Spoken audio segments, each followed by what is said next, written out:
कहता है ये तुम क्या कर रहे हो। चांद कहता है तुम बहुत ही हैंडसम और अच्छे लग रहे हो, लेकिन अभी मुझे ऐसे अंकल चाहिए जो मरने से डरता ना हो और अपने निस और अपनी फैमिली के लिए कुछ भी करने को तैयार हो। तिन कहता है लेकिन मैं किसी टीवी शो का स्टार नहीं हूँ। चांद कहता है क्या तुमने परफेक्ट विक्टिम के बारे में सुना है? कई साल पहले एक औरत ने रिपोर्ट किया था कि उसे उसके बॉस ने हरास किया है और मेजर न्यूज और इंटरनेट पर उसे एक लाचार और इनोसेंट वुमेन कहा जा रहा था जिसे एक इविल ने हरास किया है। तिन कहता है इसके बाद क्या हुआ? चांद कहता है इसके बाद उसके डिफेंडेड लॉयर ने इसके बारे में पता किया और बताया कि उसे बार में जाना पसंद था और उसका कई लड़कों के साथ रिलेशनशिप भी था। और इस जानकारी के बाद उसके परफेक्ट इमेज पर फर्क पड़ा और उसकी इमेज बर्बाद हो गई। सोसाइटी उसे इंसल्ट करने लगी कि वो एक झूठी है और वो हरास हुई क्योंकि वो अपने बॉस से पैसे चाहती थी। लेकिन मैं तुम्हें बता देता हूँ कि मैं उस औरत का लॉयर नहीं था, नहीं तो तुम मुझसे और भी ज्यादा नफरत करने लगोगे। तिन कहता है और तुम भी तो वही करना चाहते हो। तुमने पहले मेरे बैंक अकाउंट का यूज किया ताकि लोगों को लगे कि मैं पैसों का लालची हूँ और अपने निस की डेथ से पैसे कमाना चाहता हूँ। चांद कहता है क्या तुम अब भी इस बात को लेकर नाराज हो? तिन कहता है नहीं, मैं नाराज नहीं हूँ, लेकिन मुझे ये सब पसंद नहीं है। और रही बात उस औरत की तो उसे बार में जाना पसंद था या कुछ और, लेकिन ये बात झूठ नहीं थी कि उसे हरास किया गया था और इसे कोई बदल नहीं सकता है। ठीक मेरी सिचुएशन की तरह कि मैं कोई पिटीफुल इंसान नहीं हूँ, ना ही बेवकूफ हूँ। चांद कहता है मैं जानता हूँ, लेकिन ये बुरा है। हम इन्हीं कमेंट्स को सुनकर बड़े होते हैं, लेकिन वो तानथैप है, वो रिच और पावरफुल है। हमें उसे मीडिया के थ्रू ही रिले करना होगा और मैं तुमसे प्रॉमिस करता हूँ कि इसके बाद तुम्हें ऐसा कुछ करने को नहीं कहूँगा जो तुम्हें पसंद नहीं है। तिन मान जाता है और दोनों स्टेटमेंट देने के लिए मीडिया के सामने जाते हैं और रिपोर्टर्स तिन को देखने के साथ ही बहुत सारे क्वेश्चन एक साथ ही करने लग जाते हैं, जिससे तिन घबरा जाता है और चांद उसकी हेल्प करता है और उन रिपोर्टर्स के क्वेश्चन का आंसर देता है और उन्हें बताता है कि तिन ने अपने लॉयर के तौर पर उसे ऑफिशियली अपॉइंट कर लिया है और वह एक प्रोसिक्यूटर होने के तौर पर उसकी पूरी हेल्प करेगा और हम इस केस को कोर्ट तक लेकर जाएंगे। ये न्यूज़ तानथैप और उसका बेटा भी देख रहे थे। वो रिपोर्टर्स चांद से कहती है वो एक पॉलिटिशियन है, तो क्या इससे आपकी लाइफ पर कोई इफेक्ट नहीं पड़ेगा? चांद कहता है नहीं, मेरे पास उनके खिलाफ एविडेंस है और मैं कॉन्फिडेंट हूँ कि ये केस हम ही जीतेंगे। ये सुनकर तानथैप अपना आईपैड फेंक देता है। तानथैप कहता है डैड वो कुछ नहीं कर सकता, वो एक यूजलेस लॉयर है, वो हमारा क्या बिगाड़ लेगा। उसके डैड कहते हैं ये सब तो तुम्हारी वजह से ही हुआ है, चांद हमें अब कभी नहीं छोड़ेगा। दूसरी तरफ विक चांद से कहता है सर आपने मीडिया से ऐसा क्यों कहा कि आपके पास एविडेंस है, हमारे पास तो कोई भी एविडेंस नहीं है। चांद कहता है ये उन्हें नहीं पता कि हमारे पास एविडेंस है या नहीं, मैं बस चाहता हूँ कि वो ये सोचकर परेशान हो और जब वो परेशान होंगे तो वो गलतियाँ करेंगे और हमें एविडेंस खुद ब खुद मिल जाएगा। विड उसकी बात समझ जाता है। तभी एक एम्प्लॉय अंदर आती है और चांद से कहती है कि मिस्टर तानथैप उससे मिलना चाहते हैं। चांद स्माइल करता है क्योंकि वो जान गया था कि मछली जाल में फंस गई है। विड उससे कहता है सर क्या आप अभी उससे मिलने नहीं जाएंगे? चांद कहता है नहीं, उन्हें थोड़ा वेट करने दो, मैं अभी बिजी हूँ। तानथैप और उसके बेटे को दिखाया जाता है जो ऑफिस के बाहर वेटिंग रूम में उसका वेट कर रहे थे। तानथैप अपने बेटे से कहता है अपने फेशियल एक्सप्रेशन पर कंट्रोल रखना और अपने गुस्से पर भी। अगर तुमने कोई गलती की तो मैं तुम्हें मार डालूंगा। चांद वहाँ आता है और वेट करने के लिए उन लोगों को सॉरी कहता है। तानथैप कहता है कोई बात नहीं, मैं यहाँ अपने बेटे की गलती की वजह से आया था। ऐसा कहने के बाद वो तानथैप को उससे माफी मांगने को कहता है। तानथैप कहता है सॉरी, जो लोग तुम्हें मारने आए थे वो मैंने भेजे थे, मेरे डैड ने नहीं। तानथैप कहता है मेरा बेटा थोड़ा इम्पल्सिव है, उसे प्रॉब्लम्स को सॉल्व करना वायलेंस से आता है, पता नहीं है इसने किससे सीखा है। चांद कहता है आपने सही कहा, आपका बेटा तो आपकी तरह बिल्कुल भी नहीं है, आप तो इसकी गलतियों पर पर्दा डालते हुए ही थक जाते होंगे। आई एम सॉरी, लेकिन मैं थोड़ा स्ट्रेट फॉरवर्ड हूँ। तानथैप कहता है कोई बात नहीं, तुमने सही कहा, इसे से प्रॉब्लम्स ही क्रिएट करना आता है।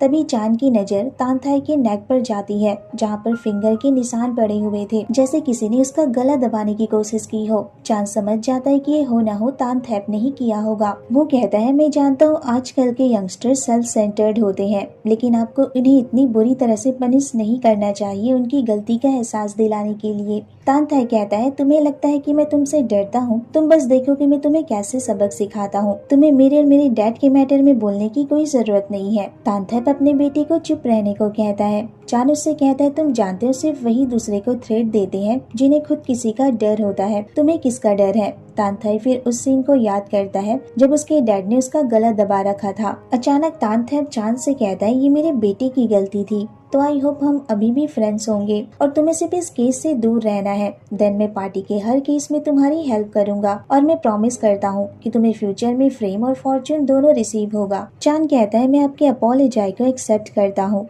पर मुझे नहीं लगता कि मैं तानथैप के केस से अलग रह सकता हूँ। ये सुनकर तानथैप को गुस्सा आता है, जैसे किसी ने उसके फेस पर जोर का थप्पड़ लगा दिया हो, और वो चान से कहता है, तुम्हें इसके लिए पछताना होगा कि तुमने किसी अपना दुश्मन बना लिया है। ऐसा कहने के बाद वो दोनों वहाँ से जा रहे थे। तभी चान कहता है, मैं जानता हूँ कि तानथाई ने उस आदमी को तिन के घर पर क्या ढूंढने भेजा था, शायद वह एक डॉल थी ना। ये सुनकर वो दोनों शॉक रह जाते हैं और उनकी आंखें बड़ी हो जाती है, जैसे बाहर ही आ जाएंगी। पता तो अब चलेगा कि कौन किसे अपना दुश्मन बनाकर पछताने वाला है। घर जाकर तानथैप अपने बेटे से कहता है, मुझे तुम्हें मार देना चाहिए जो तुमने किया है उसके लिए। मैंने तुम्हें कहा था अपना मुंह बंद रखना, तो फिर तुमने ऐसा क्यों किया? तानथैप कहता है, उसने मुझे पहले प्रोवोक किया था, इसमें मेरी क्या गलती है? तानथैप कहता है, जो भी हो, लेकिन तुम्हें अपना मुंह बंद रखना चाहिए था। अब वो हाथ धोकर हमारे पीछे पड़ गया है। मैं नहीं जानता कि उसके पास वो डॉल है या नहीं। तानथैप कहता है, अगर होगी तो आप क्या करोगे? तानथैप कहता है, मेरे पास एक आइडिया है, क्यों न तुम अपना क्राइम एक्सेप्ट कर लो और चुपचाप से जेल चले जाओ। वो तुम्हें पनिश करेंगे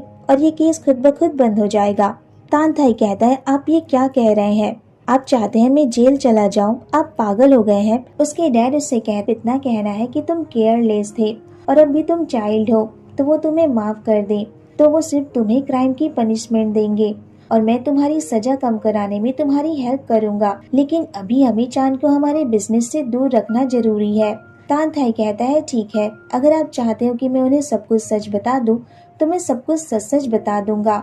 तानथाई के ऐसा कहने का मतलब ये था कि वो उनके बिजनेस के बारे में भी सब कुछ बता देगा। ये सुनकर तानथैप उसे जोर का थप्पड़ लगाता है और वो फ्लोर पर गिर जाता है। वो अपना गुस्सा उतारने के लिए चीजें तोड़ने लगता है। फिर थी उससे कहता है, क्या अब आपको बेटर फील हो रहा है? तो वो थी से कहता है कि वो उसे वहाँ से कहीं दूर ले जाए, अब वो वहाँ नहीं रहना चाहता। तो थी कहता है कि आपके डैड आपको यहाँ से नहीं जाने देंगे। तानथाई कहता है, तुम तो मेरे डैड के आदमी हो और उन्हीं की बात सुनोगे, वो तुम्हें पेमेंट जो करते हैं, लेकिन मुझे लगा था कि तुम मेरे साइड हो। ऐसा कहने के बाद वो फिर से चीजें तोड़ने लग जाता है। ये सुनकर थी को बहुत बुरा फील होता है। नेक्स्ट सीन में दिखाया जाता है कि तिन की ग्रैंडमा एक डॉग को फूड देती है और उन पर कोई नजर रख रहा था। तिन को देखते हैं जो अपने एकेडमी जाता है, लेकिन उसकी ऑनर उसे बताती है कि उसे वहाँ से निकाल दिया गया है। तिन फिर अपने नेबर के घर जाता है तो नाम उससे कहती है, क्या आज तुम्हारी क्लास नहीं है? तिन उन्हें बताता है कि उसे जॉब से निकाल दिया गया है और ऐसा इसलिए हुआ क्योंकि वो स्कूल तानथैप के डोनेशन पर चलता है। उन लोगों ने कहा कि अगर वो वहाँ पर काम करेगा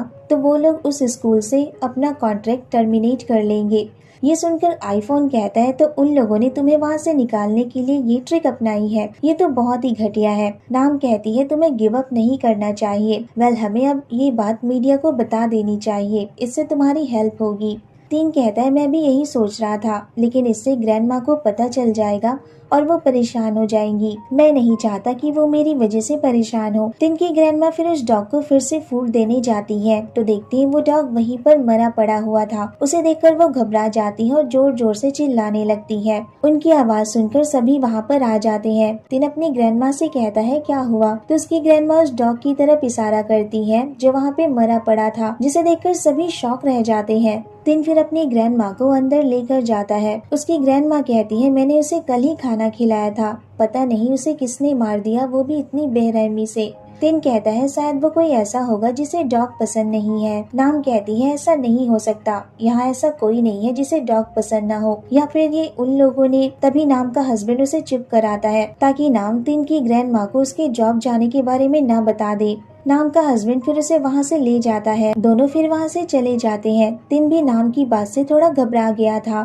तिन फिर वो फोटो चांद को दिखाता है तो चांद कहता है, ये उन्हीं लोगों का काम है, वो तुम्हें और ग्रैंड माँ को डराना चाहते हैं। तिन कहता है, मुझे भी ऐसा ही लगता है। चांद कहता है, मैं तुम्हें एक ट्रैकर देता हूँ, तुम उन्हें वो दे देना जिससे वो सेफ रहेंगी। तीन देखता है कि चांद थोड़ा परेशान लग रहा था। तीन कहता है क्या बात है। चांद उससे कहता है कल तान था और उसका बेटा उससे मिलने आया था और वो दोनों उससे इस केस से दूर रहने को कह रहे थे, पर मैंने उन लोगों को मना कर दिया जिसका गुस्सा वो लोग तुम पर और तुम्हारी ग्रैंड माँ पर उतारना चाहते हैं। तीन कहता है उसे ऐसा नहीं लगता, उसे लगता है कि वो लोग बस उन लोगों को डराना चाहते हैं। वेल तुमने उन्हें तौन खाओ के डॉल के बारे में बताया ना। चांद कहता है हाँ, और ये सुनने के बाद उन दोनों के चेहरे का रंग उड़ गया था। मुझे लगता है वो बहुत इम्पोर्टेंट एविडेंस है। तानथाई के रिएक्शन से तो ऐसा ही लग रहा था और मुझे उस पर शक भी है कि वो कुछ छुपा रहा है। वो डरा हुआ था। तीन कहता है ऐसा कैसे हो सकता है। न्यूज सुनने के बाद वो पूरी तरह से वायलेंस और गुस्से से भर गया था। मुझे नहीं लगता कि उसे किसी का डर होगा। चांद कहता है कभी कभी लोगों का बिहेवियर उनके डर से पता चल जाता है। वायलेंस से प्रॉब्लम क्रिएट करता है और ये एक सिग्नल भी हो सकता है अटेंशन लेने का कि उसे किसी की हेल्प चाहिए। तीन कहता है तुम्हारा एक्सपीरियंस भी कुछ ऐसा ही है, तुम भी कुछ छुपा रहे हो। चांद कहता है तुम पागल हो, मैं क्या छुपाऊंगा। आई होप कि ऐसा ना हो। अगर तुम्हें किसी की हेल्प चाहिए या तुम चाहते हो कि कोई तुम्हारी बात सुने तो तुम मुझसे अपनी सारी बातें कह सकते हो। ये सुनकर चांद स्माइल करता है और तीन वहाँ से चला जाता है। ओके गाइस, इस पार्ट को यहीं पर खत्म करते हैं। नेक्स्ट पार्ट भी मैं आप लोग के साथ बहुत जल्दी शेयर कर दूंगी।